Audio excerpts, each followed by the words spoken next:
Hello, you! Thank you for joining me again. Welcome back to the channel, or if you're new, I'm Lex. Today we're going to be talking about genius foods. I'm really into nutrition, and as you know, in this channel we talk about a multidisciplinary approach to life and learning about different disciplines to incorporate to our lives. And nutrition, well, we're limited by our bodies. We are our bodies, so why not make the most of them and optimize them? Food is our fuel. Food is what we are, what we consume, so why not learn about it? I read this book, Genius Foods, and I want to talk to you about it. Some key things that I learned. First of all, let's cut down on sugar. We have learned about the typical American diet, and if you're like myself, you basically grew up eating cereals and grains and sugary stuff for breakfast and basically like in life, right? Milk is good for you supposedly, and bread is good for you supposedly, and all these things that I never questioned at all.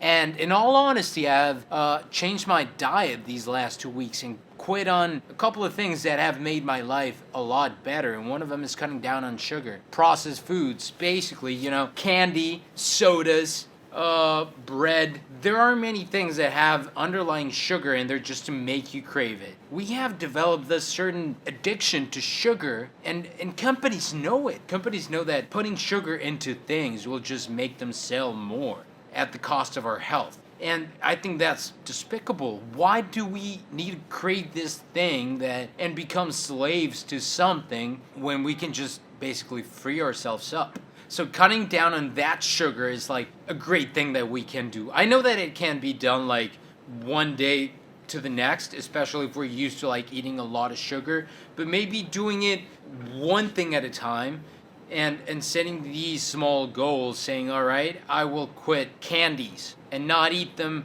today, and that's it. I will not eat candies for 1 hour, and then 2 hours, and then 3 hours, and then 4 hours, and then 6 hours. And now you're not eating candies for a year. All right, now I'm not going to drink soda. Boom. But sugar. Quit on that sugar.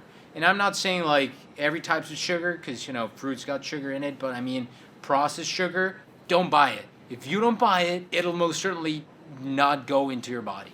Second of all, eating more plants. That's been a game changer for me. Eating more plants, spinach, kale, sprouts, broccoli, carrots. Get them into your diet, and in all honesty, I like having them like as the biggest part of my plate. I look at my plate and I like to see all those leafy greens just filling my plate, not only in the bathroom, but feeling more active and less sluggish with more energy around the day. And Max Lugavere, the author of this book that I read, Genius Foods, he does an amazing job talking about how these things and how we developed our bodies like across time. We ate so many things, especially plants and berries, because we were hunter-gatherers, right? Our bodies evolved to live in that kind of environment, and then we just developed agriculture and cut off like our diets from one day to the next, and we have lived in that kind of agriculture state only for like 12,000 years